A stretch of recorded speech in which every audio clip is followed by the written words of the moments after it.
Nata siwasam jagat nata jakara biwada wadanyam ganta sabda praga sabda ganta sabda mahasra kaum paro parikati bakta nata bilusam Sapulingga siwa tatu am caku am ganta ye puja tam dewa mabawa bawa karniso warar labo sambya waram sibine sam sayam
Nah, disinilah tempat peperangan. Ujungnya ini belum ada jalan seperti ini. Karena di Bali berkeyakinan karang panas namanya. Itu karang panas itu karang angker. Kok bisa dikatakan karang angker? Tempat pertumpahan darah katanya dulu. Di sini? Ya. Mohonkan ke beliau air biasa menjadi air suci untuk menyucikan orang itu. Setelah disucikan kita panggil. Pasti kita undang bukan tangan kosong. Kita mengundang dengan sarana. Sesajen, saya undang kamu ke sini. Kenapa kakakmu atau saudaramu kok seperti ini? Di antara saudara empat itu pasti ada yang jawab.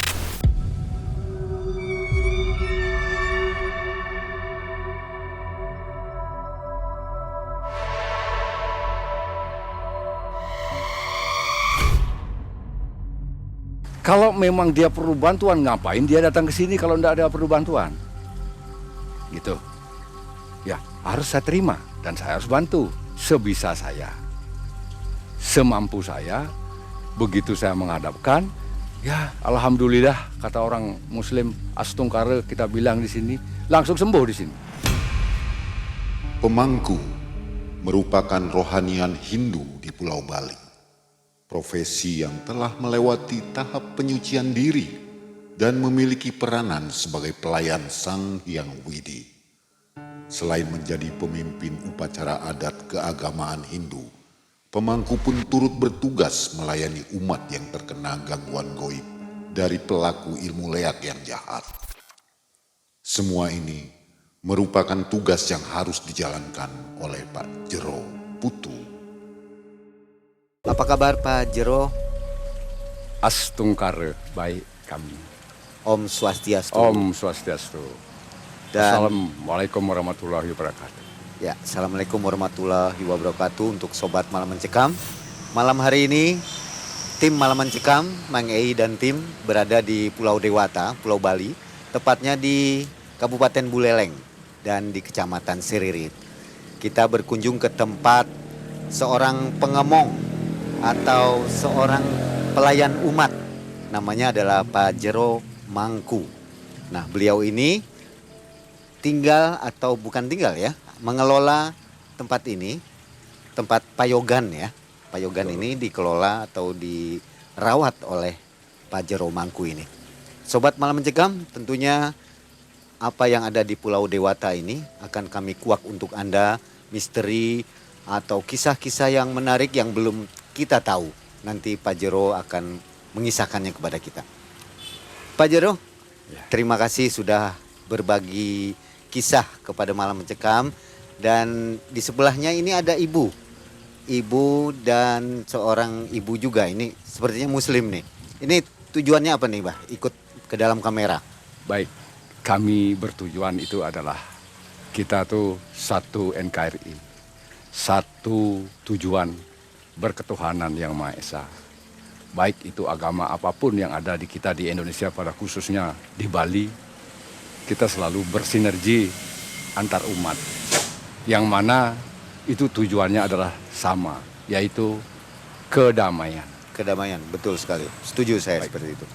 Nah, Pak Jero, selain mengelola payogan ini, apa aktivitas lainnya? Kami ditempatkan di tempat payogan ini itu sudah dari keturunan kami, dari nenek moyang kami, diberikan tugas secara religius, secara spirit harus diteruskan. Selain kita di sini sebagai pengemong atau juru kunci, katakan pelayan umat di tempat ini, kami juga salah satu pelayan umat di desa sebagai pemuka adat meskipun di beberapa bagian. Jadi kami di sini di desa ada 4 bagian. Jadi bagian selatan, bagian barat, bagian utara, bagian timur gitu katakan. Nah, kami di bagian selatan. Nah, disinilah kami di sini sebagai pemuka adat, kalian Banjar adat gitu ya. Sementara ini. Nah, sebagai seorang pelayan umat ini tentunya akan membantu kesulitan-kesulitan umat. Itu kesulitan apa yang dibantu untuk umat? Mengenai kesulitan itu relatif ya, banyak sekali. Kebanyakan yang kami di sini, yang kami layani untuk membantu atau pelayan umat di sini, itu sudah kategorinya tuh banyak. Baik itu gangguan-gangguan medis, gangguan kejiwaan, apalagi gangguan dengan dia merasakan apa daripada sebab yang diakibatkan sakitnya seseorang. Karena di sini sudah barang tentu dari fisiknya itu adalah akibat. Nah, yang mana di dalam spiritual kita harus telusuri penyebabnya apa. Nah, disinilah kami diberikan tugas untuk menelusuri hal-hal seperti itu. Ya, mudah-mudahan bisa kami mohonkan ke beliau. Baik, Pak Jero, nanti tentunya akan dikisahkan kepada Sobat Malam Mencekam nih. Nah, sebelum mulai, ada kenang-kenangan dulu dari Malam Mencekam. Ini untuk Pak Jero nih. Dibuka isinya. Mudah-mudahan suka nih kenang-kenangan. Nah, tanda bahwa kita sudah berkunjung ke Pak Jero. Kaos dari Malam Mencekam. Suka Pak Jero? Terima kasih. Nanti dipakai ya. Baik. Dan selain itu tentunya ada kenang-kenangan lain dari Malam Mencekam. Sobat Malam Mencekam, jangan skip videonya. Kalau yang ingin tahu serba-serbi di Bali, nanti Pak Jero akan berkisah kepada kita. Malam Mencekam, semakin malam semakin mencekam. Inilah Pak Jero Mangku.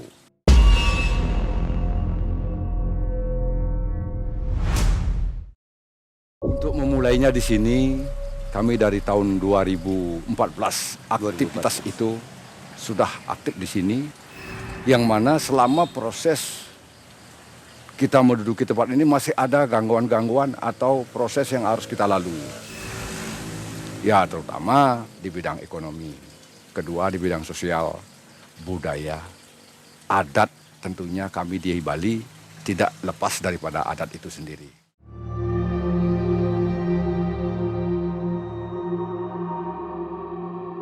Yang mana bernuansa keagamaan. Kalau kita berbicara masalah budaya, kami di Bali punya budaya sendiri yang tetap kami pertahankan sampai kapanpun. Sejauh itu kita bisa membuat kedamaian hati, kedamaian semua orang. Kalau kita berbicara masalah sosial, tentunya kita berhadapan dengan manusia. Ya, yang mana manusia itu punya karakteritas masing-masing. Disinilah kita harus belajar kepada seseorang. Mempelajari karakter orang itu sendiri. Apakah sesuai dengan adat atau budaya yang tadi? Apakah tidak? Nah, disinilah kadang-kadang di bidang sosial itu seorang manusia itu mempunyai karakteritas beda-beda. Ada orang yang yakin meskipun agama lain, ada yang tidak yakin meskipun agama kita sendiri yang sama, seumat. Nah, disinilah kadang-kadang saya sendiri sebagai pengemong atau juru mangku di sini menelusuri kembali, mempelajari kembali seorang yang datang itu sendiri. Mungkin daripada apa karakteritasnya, jiwanya, mungkin jiwanya terganggu. Ya, siapa tahu Kalau sudah jiwa terganggu, otomatis fisiknya itu terganggu juga. Sudah pasti. Contoh, mungkin jiwanya terganggu, tidak mau mandi sekian lama, akhirnya sakit. Nah, itu suatu kejiwaan.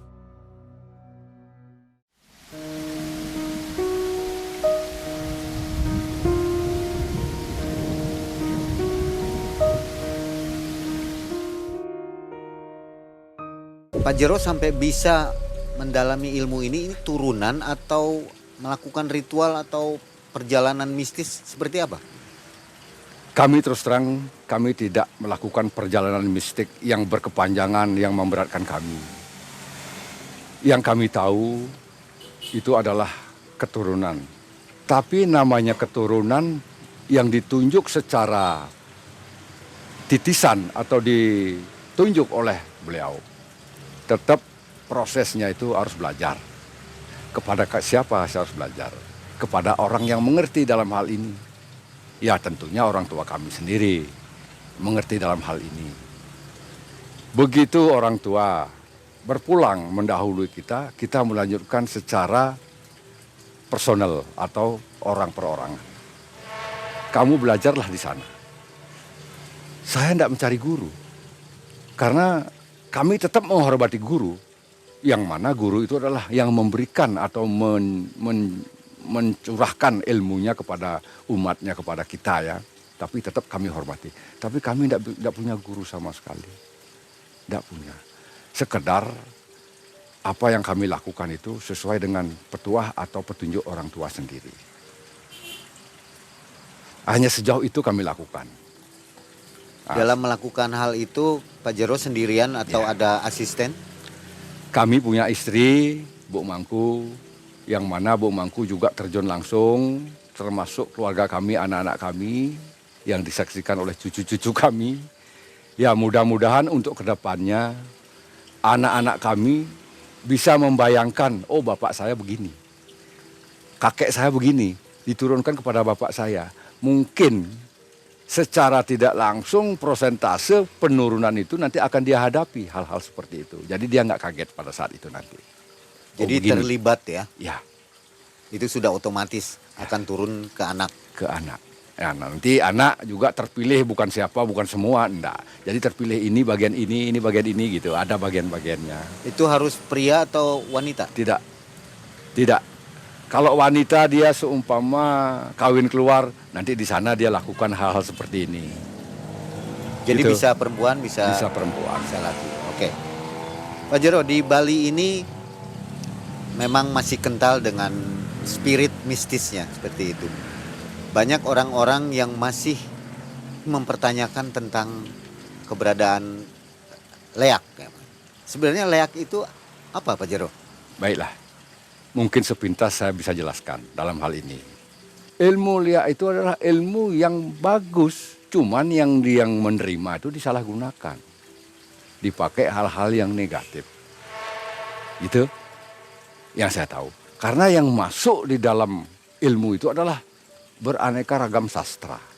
Sastra yang dimasukkan, wahyu beliau diberikan anugerah kepada seseorang yang sesuai dengan tugasnya. Nah, disinilah kadang-kadang seseorang itu mengabaikan perintah daripada anugerah itu sendiri.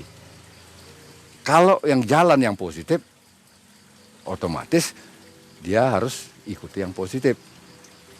Jangan sampai kalau sudah melalui yang positif, dia mencari-cari yang negatif, nanti di sini dikatakan leak gitu loh. Gitu. Nah, tergantung kembali juga karena masing-masing kita punya atau kita manusia itu punya widi namanya, punya ketuhanan ya. Jadi masih tetap yang mana ketuhanan kita itu yang pertama kita itu siapa? Itulah barang tentu leluhur kita yang menaungi, yang menjaga kita sendiri. Terus yang kedua, kita juga punya saudara yang orang lain tidak lihat. Kita lahir ke dunia ini punya saudara. Katakanlah kami lahir sebagai manusia. Nah, ada saudaranya. Jadi manifestasi beliau itu sebagai apa? Namanya ada. Nah, seperti Anggapati. Anggapati itu sebenarnya Angga ya, Anggapati. Prajepati. Ya. Banaspati Raja. Nah, seperti itu. Mungkin di Jawa juga ada itu seperti itu. Cuman kami di Bali pada khususnya berpatokan dengan kandepat itu. Karena mereka lah yang menjaga kita-kita ini. Sepanjang kita itu menghargai atau menghormati mereka, otomatis mereka menjaga kita.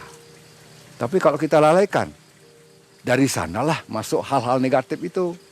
Makanya kita harus hargai, kita harus hormati, kita harus ya semacam kita secara simbolik mungkin mendoakan, memanggil, atau mungkin menyuguh sesuatu, bebas.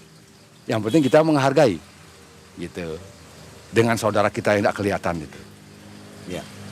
Jadi leak ini turunan nih atau bisa dipelajari oleh Bisa orang juga lain? keturunan, bisa juga dipelajari.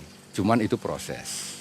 Kalau turunan langsung otomatis. Secara langsung karena itu timbal balik atau menerima selama orang tuanya itu tidak ada yang mengambil alih, dia tetap akan dia di badannya sendiri. Begitu diambil alih oleh keturunannya, dia berpulang. Pada umumnya begitu. Setelah pindah, Setelah meninggal. pindah baru dia pulang. Meninggal maksudnya. Ya artinya berpulanglah ke menghadap kembali. Tapi kalau tidak ada yang mengambil alih, lama ini prosesnya. Mungkin dia harus belajar dulu, dikasih pelajaran dulu dan sebagainya. Kalau tidak ada turunan. Kalau tidak ada keturunan, gitu. Proses tetap proses. Nah disinilah kadang-kadang orang salah persepsi. Betul. Salah persepsi pengertian liak itu apa. Gitu. Sebetulnya liak itu adalah hal yang baik. Kami akui. Karena apa?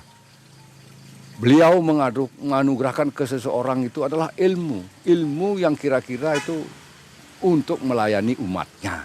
Kan gitu, menjaga umatnya. Baik dari segi keselamatan, kerahayuan, kemakmuran dan sebagainya itu ada di sana semua. Di dalam sastra itu. Artinya antara leak kiri dan leak kanan tentu saja bisa bentrok ya Pak Jero? Pembentrokan itu alam gaib itu.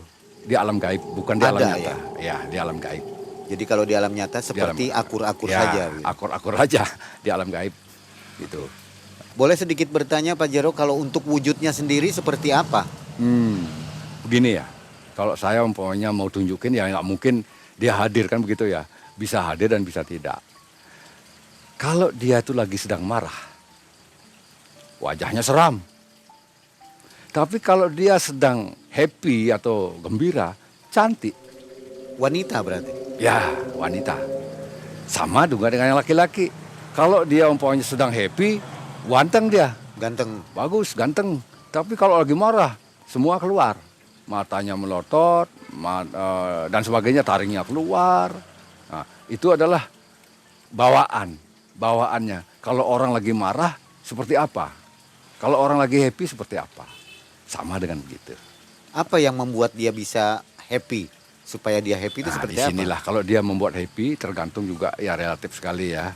Yang membuat happy mungkin dari segi suguhannya benar, pelayanannya benar.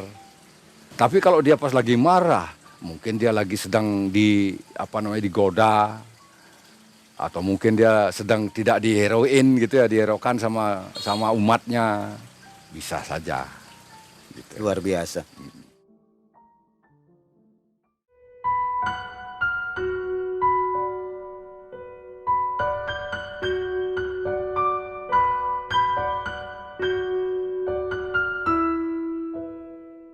Pak Jero, ada nggak sebuah kisah yang tentunya untuk menjadi pelajaran penonton kita? Pertama yang saya hadapi langsung dengan anggaplah pasien gitu ya.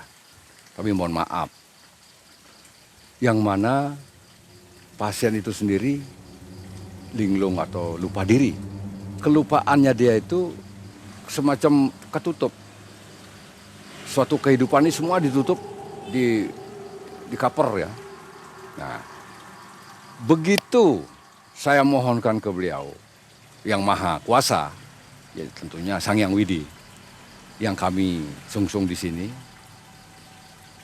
terjawablah yang harus kamu lakukan untuk membuka tutupan ini ya, Tabir ya. takbir ya, buka ini dengan sarana apa.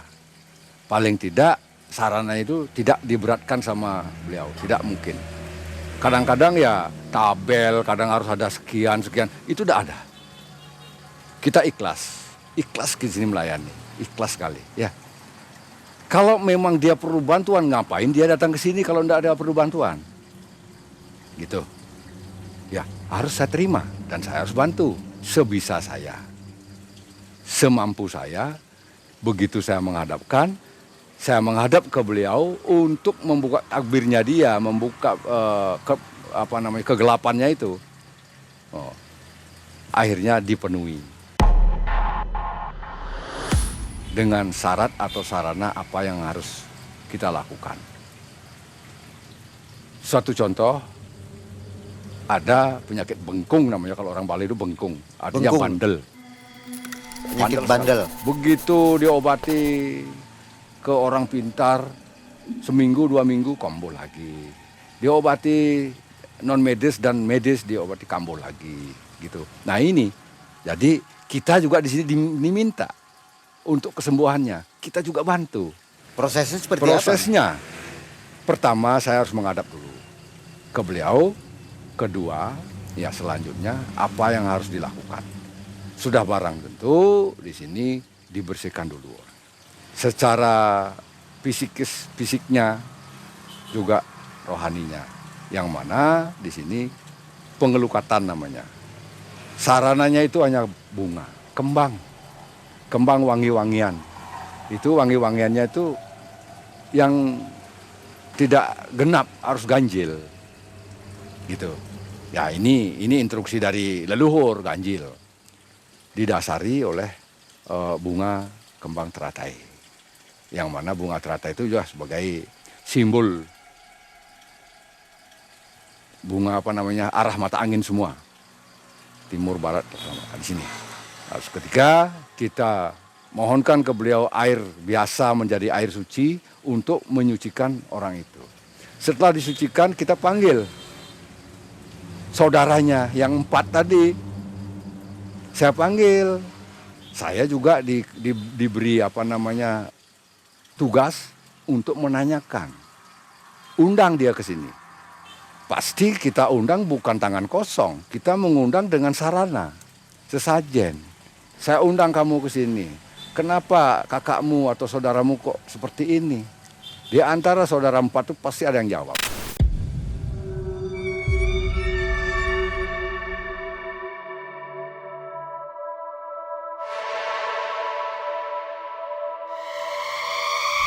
Oh gini. Nah nih secara logika saja ya, logika secara umum. Oh begini. Saya nggak direken atau mungkin saya dikasih barang kotor di sana yang semestinya nggak di sana ditaruh sampah gitu umpamanya. Bisa saja. Dicemerin gitu bisa saja. Nah inilah nanti setelah kita sucikan orangnya, kakaknya yang tertua atau orangnya manusianya, nanti roh itu yang menjawab. Oh dia ada yang nyakitin contohnya, karena saya sendiri nggak bisa membackup atau nggak bisa menyetop. Orang saya sendiri di tempat yang kotor masih ditaruh. Ya contoh seperti itu. Nah Jadi ini marah, harus diperhatikan. Seperti marah gitu. Marah ya, diperhatikan. Nah jadi secara waktu kita ngambil proses penyucian itu kasih tahu. Tolong saudaramu yang nomor ini diperhatikan. Kok ada yang sesuatu yang kira-kira di sini nggak benar atau nggak beres. Ya dalam bahasa lain cemar kan gitu ya. Kok tercemar gitu. Kotor itu umpamanya. Nah begitu dia kasih tahu, teleponlah di rumah. Tolong pinggirin atau pindahin sesuatu itu yang dekat itu. Ya, alhamdulillah kata orang Muslim Astungkara kita bilang di sini langsung sembuh di sini. Kontan. Ya. Nah, disinilah saya tuh kepada beliau itu betul-betul kalau memang diyakini sembuh. Jangan coba-coba. Beliau nggak mau coba-coba. Salah satu dari ari-ari tadi itu hadir ke Pak Jero. Langsung di belakangnya. Bentuknya seperti apa? Nah, bermacam-macam. Misalnya Dia itu berbentuk manusia, mungkin beda pada umumnya lah. Mungkin ininya yang panjang, lehernya atau mungkin matanya beda gitu. Jadi disinilah disesuaikan kembali dengan kelahirannya dia. Kembali gitu. Sesuai dengan Karakternya. Nah, itu. Mungkin dia bisa berupa api, ya bisa saja.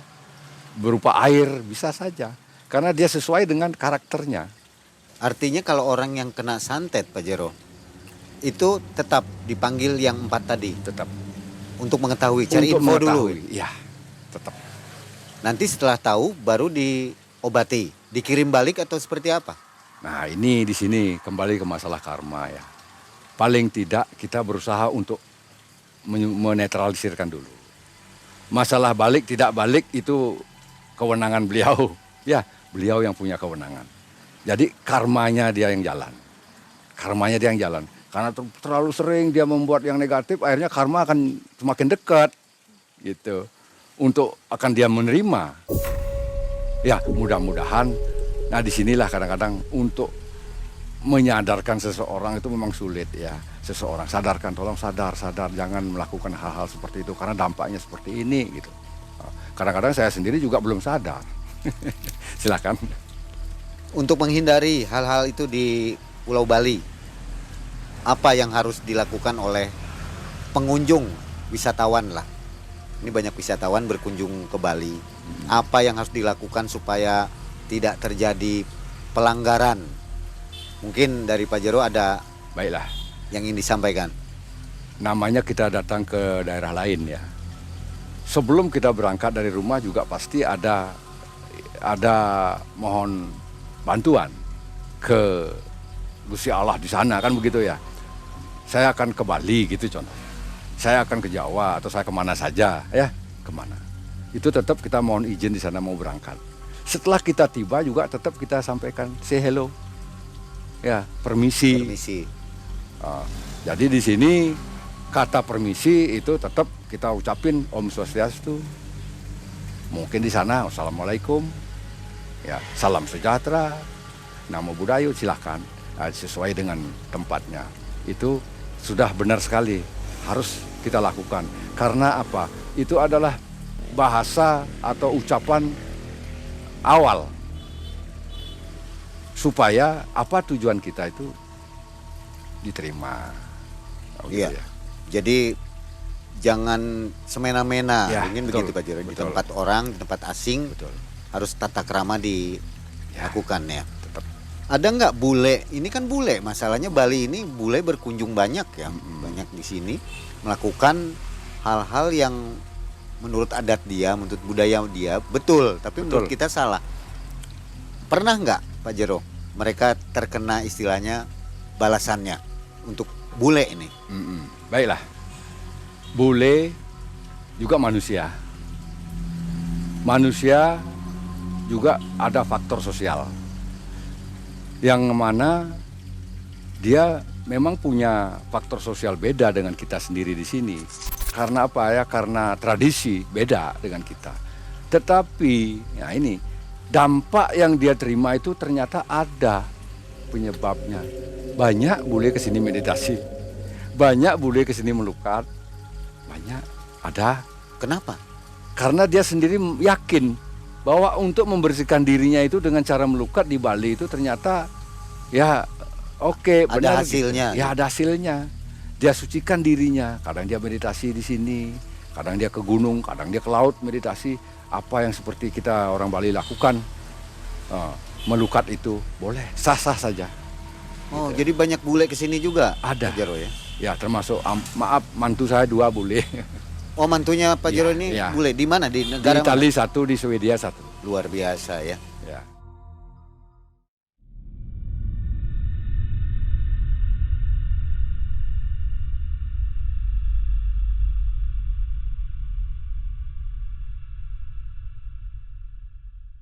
Pak Jero, pura ini berada di pinggir jalan raya. Ini jalan raya apa namanya nih? Saya lupa. Jalan raya, jalan provinsi ini, Jalan jalan provinsi. Seridet. Provinsi ya. Seridet Menuju Denpasar, kemana ya. ke sana? Ya, Pupuan Denpasar. Denpasar ya. Ya. Nah, menurut Pak Jero, di belakang kita udah cerita, ini adalah sebuah kerajaan. Ini Pura Gria Sunya Dalam Sakti. Apa betul ini sebuah kerajaan? Sehingga di depan itu kadang timbul kecelakaan. sebelum ini dibangun? Baiklah, kami sedikit mengulas keberadaan tempat ini yang mana menurut cerita kembali ya, menurut sejarah kembali orang tua kami yang menceritakan kepada kami keturunannya bahwa sebelum keberadaan tempat ini saat ini para leluhur kami di sini melakukan pertapaan. Dalam artian bersemedi di sini memohon kepada halayak untuk diberikan suatu anugerah atau keselamatan pada saat itu. Apa yang dimohonkan, apa yang diminta. Suatu contoh pada zaman itu, zaman peperangan gitu ya. Zaman peperangan sudah pasti taruhannya nyawa. Paling tidak dia diberikan anugerah suatu keberanian. Supaya nggak dikatakan pengecut, katanya zaman itu. Dengan modal bambu runcing dia berani melawan bedil kan gitu ya. Pada saat zaman Belanda gitu contohnya seperti itu. Nah inilah di sini tempat ini tempat peperangan dulu. Jalur peperangan dari awalnya di sini. Pura ini belum ada? Belum, masih hanya sekedar kayak bata gitulah, kayak batu yang di tempat duduk bersila seperti ini kan gitu nenek moyang kita dulu. Nah akhirnya saya jelaskan juga sepintas hal itu, yang mana leluhur kita di sini memberikan amanat beliau, anugerahnya itu diteruskan kepada pasukan, dari pasukan kemerdekaan kita dulu, gitu. Ya menurut cerita kembali ya, akhirnya diberikanlah semua. Nah, udah berangkat kamu perang, lawan. Ya meskipun dia juga sampai sana mati karena ditembak ya tapi berani membela negara ini kan gitu bahasanya waktu itu katanya gitu. Nah disinilah tempat peperangan. Ujungnya ini belum ada jalan seperti ini. Karena di Bali berkeyakinan Karang Panes namanya. Itu Karang Panes itu Karang Angker. Kok bisa dikatakan Karang Angker? Tempat pertumpahan darah katanya dulu. Di sini? Ya. Sampai ke desa sana. Tempat pertumpahan darah, makanya di sana ada Tugu Pahlawan. Sebelum saya ditugaskan atau dinobatkan saya menduduki tempat ini oleh leluhur secara kasat mata ya. Di sini rawan. Sering kecelakaan? Ya minimal 1 minggu 2 atau 3 kali kecelakaan. Tiap minggu ada saja? Tiap minggu meninggal 2 atau 3. Apa penyebabnya? Yang mereka lihat itu? Ya dikatakan penyebabnya itu kan secara mistis ya, secara gaib. Mungkin roh-roh yang ada di sini tuh yang dulunya gentayangan kan begitu ya, yang dulunya dia belum ditempatkan agak mengganggu. Ya astungkare, alhamdulillah saya dengan Bu Mangkunya memberikan sajen gitu. Sajen, tolong jangan diganggu, jangan diminta lagi, sudah cukup. Mudah-mudahan tidak terjadi lagi kecelakaan sampai meninggal. Paling tidak ya jatuh, kecelakaan hanya luka-luka biasa kan gitu ya. Mungkin berkurang ya? Pada saat itu. Bukan berkurang ya, sangat berkurang. Hilang begitu ya? Ya, sangat berkurang, bukan hilang sekali, sangat berkurang. Setelah sesajen itu? Setelah kita berikan suguhan. Kembali lagi seperti tadi yang saya katakan. Kenapa kok di samping tempat di sini, tempat suatu peperangan atau pentumpahan darah? Nah, karena posisi tempat ini sangat strategis sekali untuk suatu peperangan. Kembali kepada alam yang lebih yang di atas lagi ya, secara secara spirit orang yang bisa melihat atau memantau, kok bisa mobil saya atau kendaraan saya kok gelosor ke barat, kok bisa menyemplung ke kali sini, karena jalan dilihat begitu menurut cerita yang korban. Bercabang? Ya bercabang. Jadi kita simpulkan di atas ini ada perempatan. Kadang ke barat jatuhnya, kadang ke timur. Padahal jalan manusianya di bawah. Ini yang lurus kan gitu. Nah, disinilah keanehan-keanehan yang kami terima dari orang yang mengalami musibah. Ya mudah-mudahan selanjutnya bisa terjaga, jangan sampai itu mengganggu umat pemakai jalan kan gitu ya. Oke. Ya, baiklah, sebagai kata penutup kami, terhadap tim Malam Malam Mencekam ini yang hadir di tempat kami bisa menguak atau bisa sebagian kecilnya apa dan siapa sih yang mempunyai atau memiliki tempat ini. Ya kan begitu? Betul, betul. Nah, pertama. Yang kedua, apa sih yang diyakini? Kan begitu. Tuh, yang ketiga, kok begitu halayak ramai itu memperhatikan tempat ini? Sudah pasti itu ada tujuannya. Dengan keberadaan, kehadiran Malam Mencekam, kami sangat berterima kasih bisa menyambungkan apa sih di sini tujuannya untuk menguak nilai-nilai mistis di sini. Jangan sampai kita yang betul-betul gelap atau kita betul-betul tidak tahu. Kita satu tujuan, yaitu kedamaian. Baiklah, terima kasih. NKRI harga mati ya Pak Jero ya. Baiklah. Nah, Sobat Malam Mencekam, pengalaman hidup dari Pak Jero sampai tempat ini berdiri, jadi sobat semua sudah tahu ya. Lain kali kalau berkunjung ke Bali, jangan lupa untuk mampir ke sini ngobrol-ngobrol dengan Pak Jero dan Bu Mangku ya. Akhirnya Mang Ei dan tim dari Seririt Buleleng, dari Pura Gria Sunia Dalam sakti. dalam sakti ya. Om Santi. Assalamualaikum warahmatullahi wabarakatuh.